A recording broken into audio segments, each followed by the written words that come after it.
Welcome back, Sebastian here. So time for my preview for this weekend's 2024 Formula E Berlin ePrix. So one of my favorite races on the season, the Berlin ePrix. Of course, this year there's a new layout, a new track.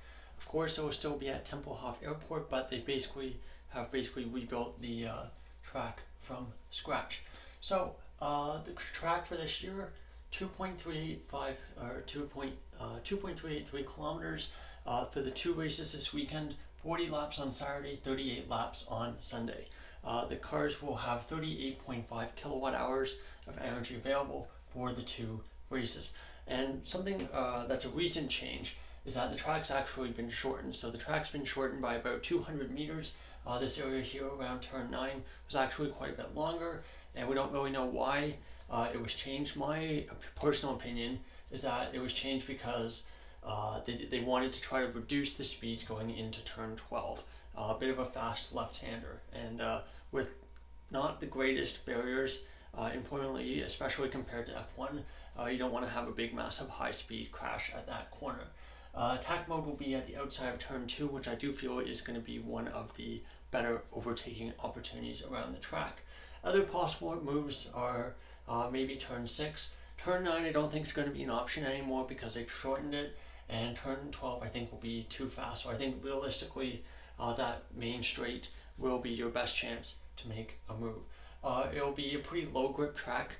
We know this because it's a concrete surface, because of the way that the concrete is made, it's also quite abrasive. So not necessarily with the Hankook tires that we have in Gen 3, but in Gen 2 with the Michelin tires, we did actually have races where the tires actually had tire wear, and they actually had to manage the tires because the track is so abrasive. A lot of low speed corners, so I think getting the traction out of those low speed corners, but also getting the turn in will also be pretty important. And it should be a quite energy hungry race. Last year we saw that a lot of the kind of peloton style racing, so that should make a return here at this track. Last year on the old layout, two races dominated by Jaguar. The first race won by Evans, followed up by Bird, so a Jaguar won 2, and Gunther rounded out the podium in third. The second race, a short qualifying session, was a wet qualifying session, and we had an apt 1-2 in qualifying, of course, with Fines taking pole and Muller taking second. For whatever reason, the car was a bullet in the wet, despite the fact that it was one of the slowest cars in the dry.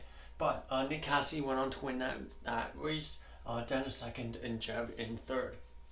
Some other notable moments were Dennis's big crash in race 1, basically way too aggressive, trying to overtake DaCosta. And that was kind of the real low of his season because he had a string of 4 races where he hadn't scored any points. But after that race, he really turned things around. It was on the podium almost every race until the end of the season from that point. Of course, there was a big crash between Ticktum and Van Dorn going through the first sector. So yeah, quite a few crashes last year. We'll see if we have more of the same this year. Now, going on to the schedule for this weekend, Friday, later today, we'll have FP1 4:55 p.m. local time. Saturday, the weather should be quite nice, 21 degrees and partially cloudy at the time of the ePrix. FP2 will be at 7:55 in the morning, the quality will be at 10:20 in the morning, and then the race will be at 3:03 p.m. local time. Sunday, sunny, a little bit cooler, 20 degrees Celsius. FP3 will be at 7:55, quality at 10:20, and the race will be at 3:03 p.m.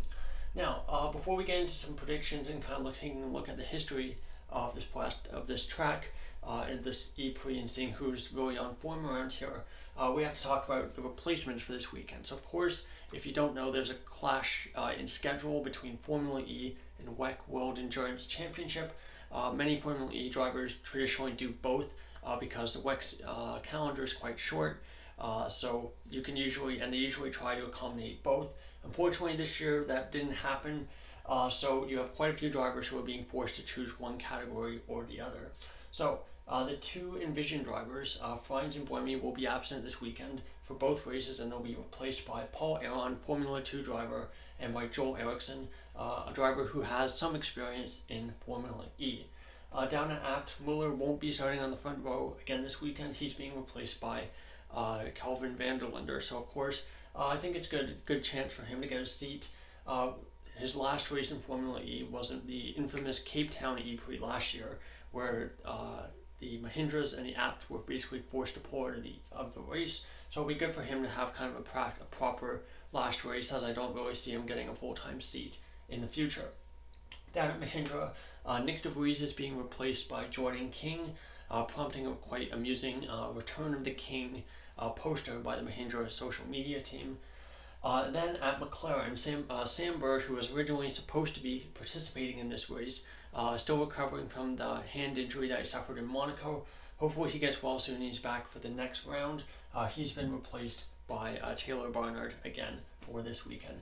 Now, if you don't know, the Berlin ePrix is the ePrix that has the most races, and that's because there's been a lot of double headers over the years, and of course because of the somewhat infamous 2020 season where we had 6 races at this venue. But over the course of all those years, the drivers with the most poles are John-Eric Vergne with 4, Buemi, Mortara, Van Dorn, and DaCosta each have 2. For wins, there's only 3 repeat winners, and they've only won twice each, and that's Buemi, DeGrassi, and DaCosta. For podiums, DeGrassi and Buemi lead the way with 7, John-Eric Vergne has 6, and then Van Dorn, Mortara, and DaCosta are on 3. So, kind of hard to predict who will be the best driver on this track. Looking at last year, you would really pick the Jaguars, but looking at history, it's really been a track that Jaguars really been quite poor at historically. That being said, I think with the Gen 3 machinery, I do think that Jaguars should be pretty good again this year. They're probably, themselves and Porsche are probably the teams that are best on energy management, which is kind of what we expect to have this weekend. So I think it would be kind of foolish to pick anyone but those teams. For race winner, I'm going to go with Nick Cassidy. Really good time last time out in Monaco, actually a little bit worse than his teammate, but did quite well here in the second race last year, so I'll predict a win for Cassidy. Second, I'm going to go with Pascal Wehrlein, German driver, hoping for a really good result at his home ePrix. And third, I'm going to go with Mitch Evans, the other Jaguar. I think rounding into form, and perhaps we'll be able to put on a bit of a title challenge in the second half of the season. So there you go. 2 races this weekend, of course, just one prediction, but there you go. There's my preview for the 2024 Berlin ePrix. If you enjoyed the videos, please like and subscribe. It always helps out. Thank you very much for watching, and goodbye.